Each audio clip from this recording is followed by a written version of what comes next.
किसी ने सच ही कहा है, ईश्वर किसी मंदिर में नहीं बल्कि आपके दिल में रहता है। ईश्वर को ढूंढने के लिए उसे महसूस करने की जरूरत है। वह हर शख्स में बसता है, बस ये आप पर निर्भर करता है कि आप उसे देख पाते हैं या नहीं। Radhe Radhe ji, daily motivation vice में आप लोगों का हार्दिक स्वागत है।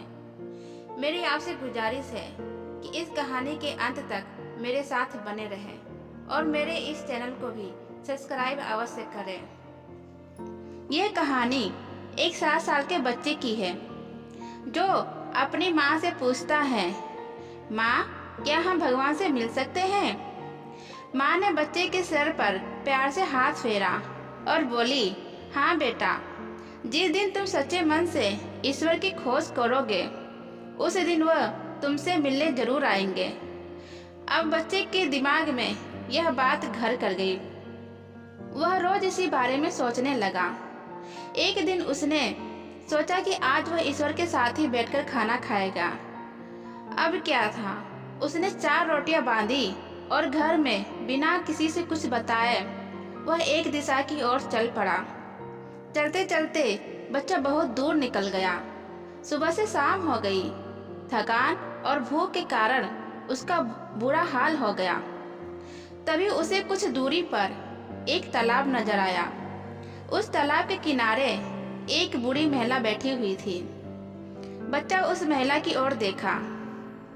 वह करीबन 70-80 साल की रही होगी। इसके बावजूद उस महिला की आंखों में गजब की चमक थी। वह महिला भी उसे देखकर मुस्कुराई और प्यार से अपने पास बुलाकर उसके सर पर हाथ फेरी। बच्चे को लगा जैसे वह इस जंगल में उसी का इंतजार कर रही थी।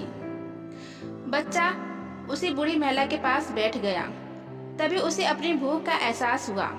उसने अपने थैले से रोटी निकाली और खाने लगा, लेकिन अगले ही पल उसे ख्याल आया कि उसने एक रोटी बुजुर्ग महिला की ओर बढ़ा दी और मुस्कुराकर बोला, माई रोटी खा लो। यह देखकर महिला के झुर्रियों वाले चेहरे पर अजीब सी खुशी आ गई। आंखों से खुशी के आंसू बहने लगे। यह देखकर बच्चा बोला, माई तुम क्यों रो रही हो? क्या तुम्हारा कोई सामान खो गया है? बूढ़ी महिला बेटे के सर पर हाथ फेरी और बोली, नहीं बेटा, ये तो मेरे खुशी के आंसू हैं। आज मेरी हर इच्छा पूरी हो गई है। यह सुनकर बच्चा मुस्कुरा दिया। उसने अपने हाथ से रोटी तोड़कर बुजुर्ग महिला को खिलाई। यह देखकर फिर से महिला की आंखों में आंसुओं की धार बहने लगी। उसने भी अपने हाथ से बच्चे को रोटी खिलाई और उसे दुलार किया। रोटी खाने के बाद बच्चे को अपनी माँ की याद आई। उसे लगा कि घर पर माँ परेशान हो रही होगी, इसलिए उसने उस महिला से इजाज़त ली कि माई, अब मैं घर जाना चाहता हूँ, मुझे इजाज़त दो। बच्चा जब घर पहुँचा तो माँ दरवाजे पर ही मिल गई। उसने बच्चे को अपनी गोद में उठा लिया। वो अपने बेटे का इंतजार कर रही थी और उसे जोर जोर से चूमने लगी। यह देखकर बच्चा बोला, माँ आज मैं भगवान से मिला। मैंने उनके साथ बैठकर रोटी खाई। मैं बहुत खुश हूँ। अब माँ ये सोचने लगी कि बेटा ये क्या कह रहा है।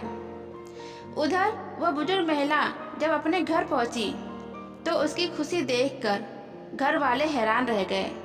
उनके पूछने पर वह बोली, मैं 2 दिन से तालाब के किनारे अकेली भूखी बैठी थी।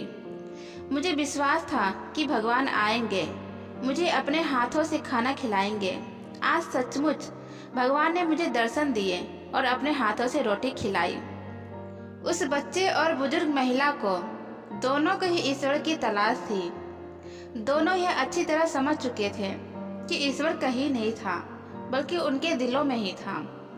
इसलिए तो उन्होंने एक दूसरे के अंदर ईश्वर की खोज कर ली थी, जो ईश्वर की तलाश में निकले थे। ये कहानी आपको कैसी लगी हमें कमेंट बॉक्स में लिखकर अवश्य बताएं। अंत तक ये कहानी सुनने के लिए आप लोगों का बहुत बहुत धन्यवाद। मिलते हैं फिर अगली कहानी में। तब तक के लिए जय श्री कृष्णा।